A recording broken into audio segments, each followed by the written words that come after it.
ये हमारा भाव है। और आप अपने शरीर के प्रति इतने निष्ठुर हो गए कि नंगे पैरों जंगल में भटक रहे हो, कितना आपको कष्ट होगा, दुख होगा। हमारे सुख के लिए नहीं हम आपको बुला रही, हम आपके सुख के लिए, आपकी प्रसन्नता के लिए आपको बुला रही हैं, इसलिए आप शीघ्र हमें दर्शन दीजिए। इस प्रकार गोपियों का करुण क्रंदन हुआ है बंधुओं। राधा रानी के साथ साथ श्याम सुंदर की पुकार की।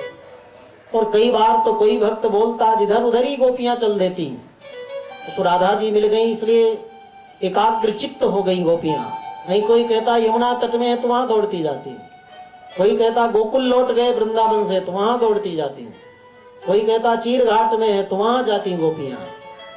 तो राधा ढूंढ रही, किसी ने मेरे श्याम को देखा, कहाँ देखा हो जरा अनुभव करो। राधा ढूंढ रही, किसी ने मेरा श्याम देखा,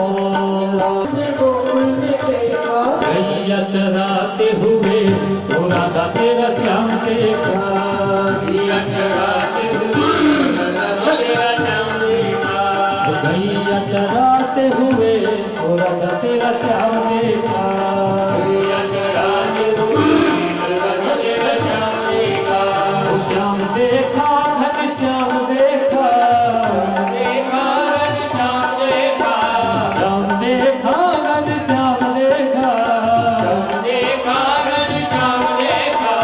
राधा ढूंढ रही, किसी ने मेरा श्याम देखा, राधा ढूंढ रही, किसी ने मेरा श्याम देखा, राधा तेरा श्याम हमने मथुरा में देखा, तेरा श्याम हमने मथुरा में देखा, राधा तेरा श्याम हमने मथुरा में देखा, तेरा श्याम हमने मथुरा में देखा, बंसी बजाते हुए राधा तेरा श्याम देखा, बंसी बजाते हुए राधा तेरा श्याम देखा, बंसी बजाते हुए राधा तेरा श्याम देखा, बंसी बजाते हुए राधा तेरा श्याम देखा।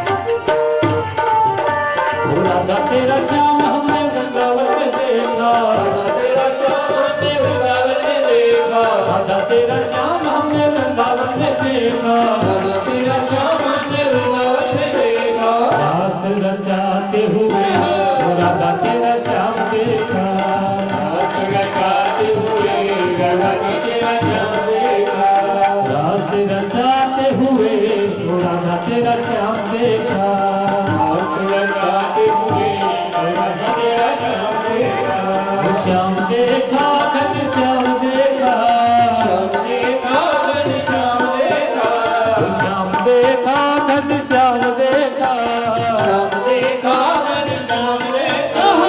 राधा ढूंढ रही, किसी ने मेरा श्याम देखा, राधा ढूंढ रही, किसी ने मेरा श्याम देखा, राधा तेरा श्याम हमने सर्व जगत में देखा, राधा तेरा श्याम हमने सर्व जगत में देखा, राधा तेरा श्याम हमने सर्व जगत में देखा, राधा तेरा श्याम हमने सर्व जगत में देखा, राधे राधे जपते हुए राधा तेरा श्याम देखा, राधे राधे जपते हुए राधा तेरा श्याम देखा, राधे राधे राधे राधे राधे राधे जपते हुए राधा तेरा श्याम देखा,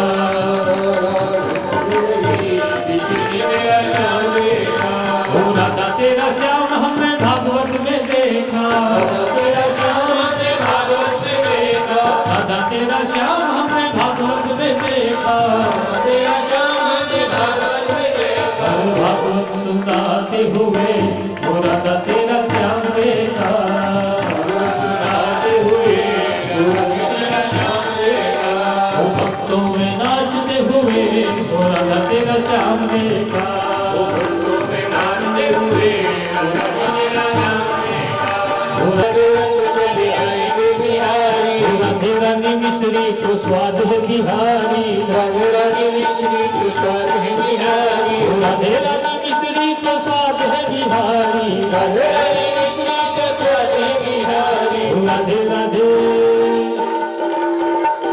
राधे राधे रंग चली आएंगे बिहारी, राधे राधे रंग चली आएंगे बिहारी। वृंदावन में राधे राधे, वृंदावन में राधे राधे, वृंदावन में राधे राधे, कुंज गलिन में राधे राधे, सभी लोग बोलिए राधे राधे। बरसाने में राधे राधे, बरसाने में राधे राधे, बरसाने में राधे राधे, आन गली में राधे राधे, आन गली में राधे राधे, राधे राधे, राधे राधे, राधे राधे, राधे राधे,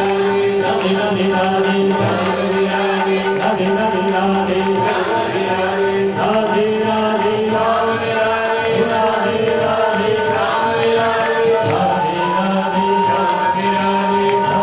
राधे, राधे राधे, राधे राधे, राधे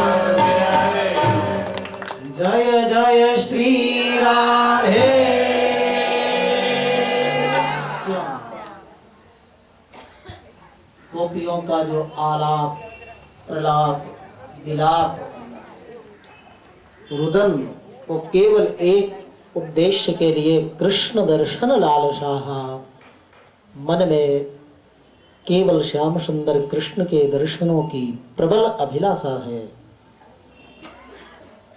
गोपियों के से अद्भुत विलक्षण दिव्य भाव को देखकर ठाकुर जी भी तासामाविर्भूच्छौरिश्मयमान मुखाम्बुजः पीप्तांबरधरस्रग्वे साक्षात मनमथ मनमथः। कोटि कोटि कंदर्प दर्प दिव्य सौंदर्य लेकर भगवान श्याम सुंदर मंद मंद मुस्कुराते हुए, बंसी निनाद करते हुए, सुंदर चितवन लिए हुए दिव्य गोपियों के मध्य में प्रकट हुए। बोलिए रास बिहारी भगवान की। भागवत की यही विशेषता है बंधुओं, इसमें जितनी स्तुतियां हैं, ऐसी स्तुतियां हैं जिसके बाद ठाकुर जी प्रकट हुए हैं, दर्शन दिए हैं। कितनी प्रबलता है इन स्तुतियों में। ऐसी स्तुतियां हैं जिसको सुनकर भगवान प्रकट हुए, दर्शन दिए, अनुभव दिए। और या तो ऐसी स्तुतियां हैं जिसमें भगवान सामने रहते हैं और भक्त भगवान की सुंदर छवि देखकर रूप, स्वरूप, सौंदर्य, गुण, ये सब देख करके स्तमन करते हैं। जैसे सामने कोई हो तो चित्रकार उसको देखकर चित्र बनाता है ना। जैसे हमारे खेतान जी की बेटियां है ना, योगी है, पूनम है, बहुत सुंदर है। जो पीछे देख रहे हो इन्होंने ही बनाया है, यहाँ पर है ये भी इन्होंने बनाया है, पीछे वो जो लगी है फोटो भी इन्होंने बनाया है।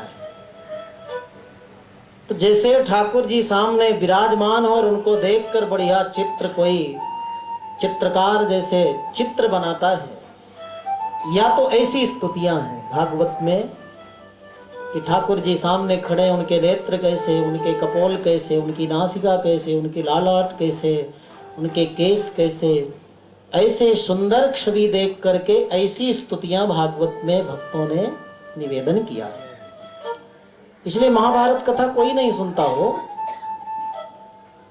और पुराणों की कथाएं कोई सुनेगा तो एक बार ही सुनेगा, लेकिन जो सत्य अनुभव किया है वो केवल भागवती कथा सुनता है। एक बार नहीं, 1000 बार भी सुनेगा, गोता लगाएगा तो भी इसमें नया रत्न मिलेगा, नई अनुभूति होगी, नया ज्ञान मिलेगा, नया अनुभव मिलेगा। केवल स्तुतियों पर ही प्रवचन किया जाए तो 5-7 दिन आराम से निकल सकते हैं। तो ऐसी स्तुतियां हैं जिसमें करने से भगवान का दर्शन, या सामने ठाकुर जी हैं और उनको देखकर सुंदर वर्णन किया है। इसलिए भागवत की विशेषता है कि भागवत सब लोग श्रवण करना चाहते हैं, सभी लोग कई बार श्रवण करना चाहते हैं, पुनः पुनः श्रवण करना चाहते हैं। हर जगह सर्वत्र भागवती कथा होती है, भले ही कोई अद्वैती हो, द्वैताद्वैती हो, सिद्धाद्वैती हो, किसी भी दर्शन का मार्ग पकड़ने वाला विद्वान हो, लेकिन भागवत चिंतन के बिना, कथन श्रवण के बिना नहीं रह सकता है। तो ऐसी दिव्य ठाकुर जी की छवि देखने के लिए, अनुभव करने के लिए गोपियों ने रुदन किया। गोपियों के सामने जब ठाकुर जी प्रकट हुए तो कोई गोपी ले आई, पंखा हिलने लगी, पसीना आया था ठाकुर जी को। कोई जल ले आई, कोई तांबूल ले आई, कोई माखन मिश्री ले आई, कोई सुंदर मुकुट पहनाने को ले आई। और कुछ गोपियां थीं जो श्री कृष्ण के वियोग में रुदन की थी, तो अपने उत्तरी वस्त्र में आंसुओं को पोंछी थी। उनका उत्तरी वस्त्र भीगा था। उस प्रेमास्त्र से भीगे हुए अपने उत्तरी वस्त्रों को गोपियों ने बिछा दिया और उसी पर ठाकुर जी को कहा विराजो आप इस पर, विराजमान कराया। आपसे 2-4 बातें करनी है। ठाकुर जी ने कहा पूछो। तो तद्दर्शनाह्लाद विधोत हृद रुजो मनोरथांतं श्रुतयो यथा ययोः स्वैरुत्तरीयै कुच कुंकुमांकितै रचि कृपन्नासनमात्म बंधवे। अपने आत्म बंधु श्री कृष्ण को आसन देकर गोपियां कुछ तो अपने नेत्रों के अंदर ही ठाकुर जी को भरना चाहती हैं, नेत्र बंद कर ले। और कुछ गोपियों ने कहा ये बताइए, संसार में 3 प्रकार के प्रेमी होते हैं। एक प्रेम करने वाले से प्रेम करते हैं, दूसरे प्रेम नहीं करने वाले से भी प्रेम करते हैं, और तीसरे प्रेम करने वाले नहीं करने वाले दोनों से प्रेम नहीं करते। श्री कृष्ण ने कहा गोपियों जो प्रेम के बदले प्रेम करता है वो तो परस्पर आदान प्रदान हो गया, वो तो बदली बदला हो गया, कोई विशेष नहीं है। दूसरे होते हैं प्रेमी माता पिता, बच्चे चाहे जैसे हों लेकिन उनसे माता पिता प्रेम करते हैं।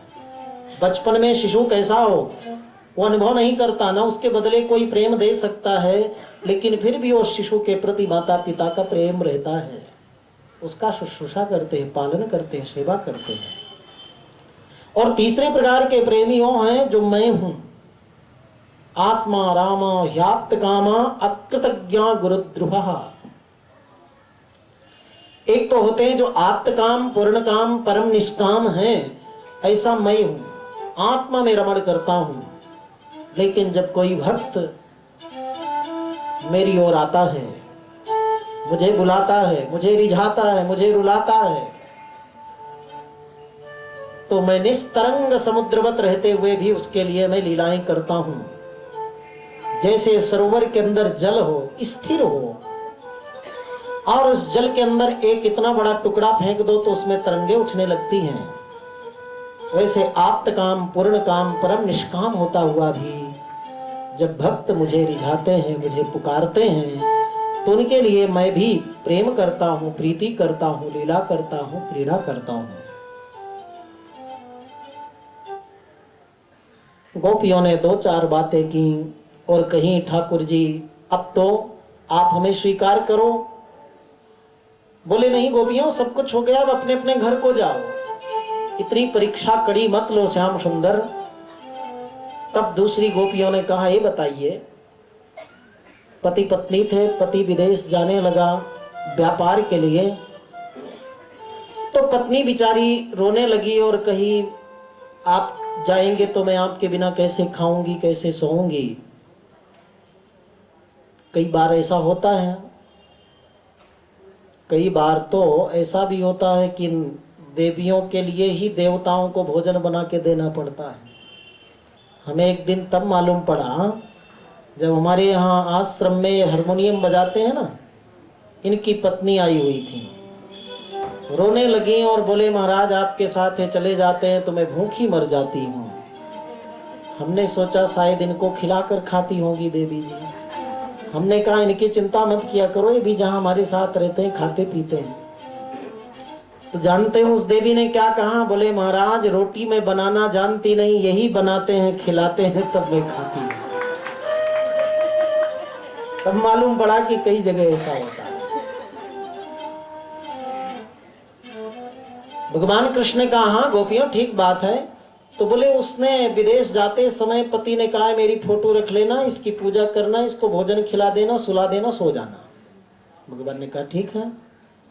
फिर जब पति आया दरवाजे में, दरवाजा खटखटा रहा है और पत्नी अंदर बैठी हुई फोटो की पूजा कर रही, भोग लगा रही, उस समय क्या करना चाहिए पत्नी को? दरवाजे में खड़े पति को भोजन कराना चाहिए या फोटो को भोजन कराना चाहिए? भगवान ने कहा सीधी बात है, जब सही पति आ गया तो फिर उसी फोटो के पति को क्या पूजना? गोपियों ने कहा तो आप अपने आप अब उत्तर को समझ लीजिए। ये फोटो रूपी पतियों की न जाने कितने जन्म जन्म तक हम पूजा की, कितने जन्म तक ये हमारे पति रहे और हम इनकी पत्नी रहे, हम इनकी पति रहे और ये हमारे पत्नी रहे, कोई ठिकाना है? ये सब नकले पति हैं। असली पति तो आप ही हैं कि किसी भी जन्म में कहीं पर भी कुछ भी शरीर मिले तो आप ही पति रहते। पतिम विश्वस्यात्मेश्वरम शाश्वतम शिवम अच्युतम। सच्चे पति तो आप हैं। जैसे मीरा जी ने वर्ण किया कि ऐसे वर को क्यों वरूं जो जन्म में मर जाए, ऐसे वर को मैं वरूं छोड़ लो अमर हुए जाए। ठाकुर जी मुस्कुरा पड़े, कुछ उत्तर नहीं दे पाए। तब तो गोपियों की बात कन्हैया को माननी ही पड़ी और दिव्य उस महारास मंडल में अनंत गोपियों के मध्य में अनंत स्वरूप लेकर के भगवान श्याम सुंदर कृष्ण बंसी निनाद करते हुए रास विहार प्रारंभ किए।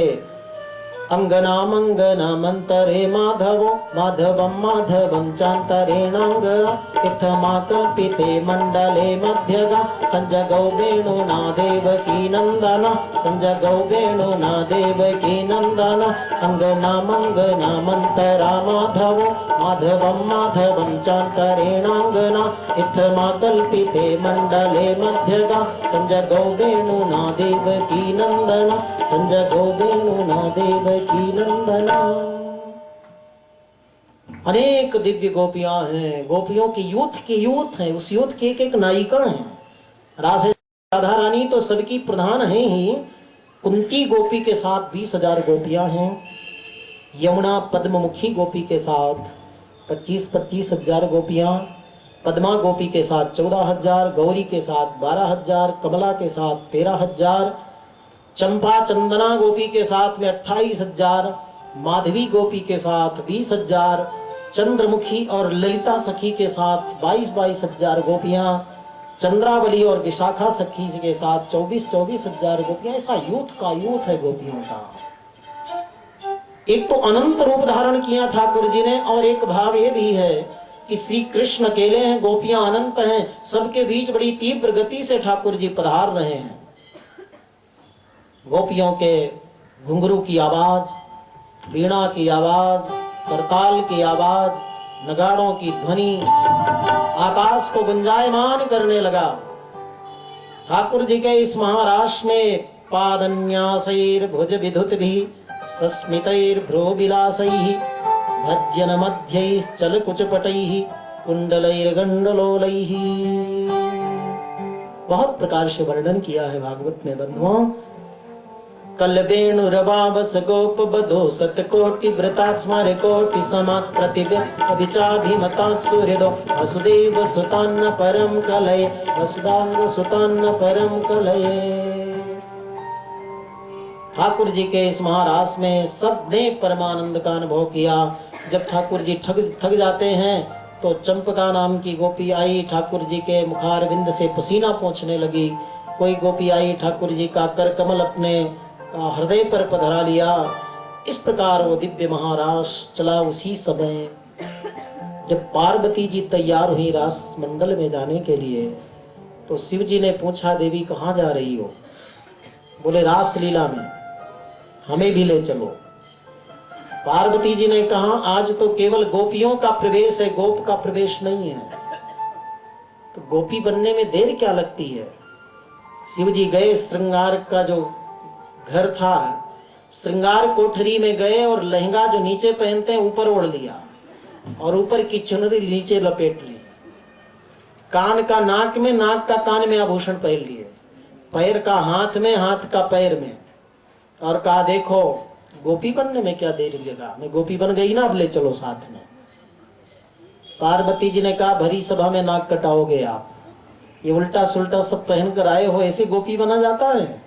कोई भी पहचान लेगा नकली गोपी बना है कोई गोप। तो देवी तुम ही मुझे गोपी रूप बना दो ना, प्रार्थना करता हूं। पार्वती जी से अनुनय विनय शिव जी ने किया, तो पार्वती जी ने सुंदर गोपी का रूप बनाया। तो ध्यान गया की आंख की तरफ। पार्वती जी ने कहा अब तो बिल्कुल आप नहीं चल सकते। शिव जी ने कहा आप क्या कमी है? पार्वती जी ने कहा सबके 2 आंख होती हैं और आपके 3 आंख हैं। कोई भी पहचान लेगा और कह देगा कि शिव जी नकली वेश धारण करके आए हैं। शिव जी ने कहा इसका समाधान तो मेरे पास है देवी। लंबा घूंघट लगाया और कहा न 2 आंख, न 3 आंख, न 5 आंख। शिव जी के सामने शीशा रखा था, देखा और कहा अब तो अच्छा लगता हूं। पार्वती जी ने कहा अब तो बिल्कुल नहीं चल सकते, अब क्या कमी हो गई? पार्वती जी ने कहा बने हो गोपी और कहते हो अच्छा लगता हूं, कहना चाहिए अच्छी लगती हूं। कहीं बीच में कहते कहते आपने कह दिया अच्छा लगता हूं, तो कोई भी गोपी समझ जाएगी और सबके बीच में बड़ी मजाक होगी। शिव जी ने कहा इसका भी समाधान मेरे पास है। क्या समाधान है? शिव जी ने कहा ना अच्छा लगता हूं ना अच्छी लगती हूं, मैं गूंगा बन जाता हूं। और जब कोई आपसे पूछे ये कौन है, तो कह देना हमारी गूंगी सखी है साथ में। चलने लगे तो पार्वती जी ने कहा आप तो बिल्कुल नहीं चल सकते, इसका कोई इलाज नहीं। शिव जी ने कहा देवी जी अब क्या कमी है? बोले देखो जब पुरुष उठते हैं तो उनका दाहिना पैर पहले उठता है, देवियों का बायां पैर पहले उठता है।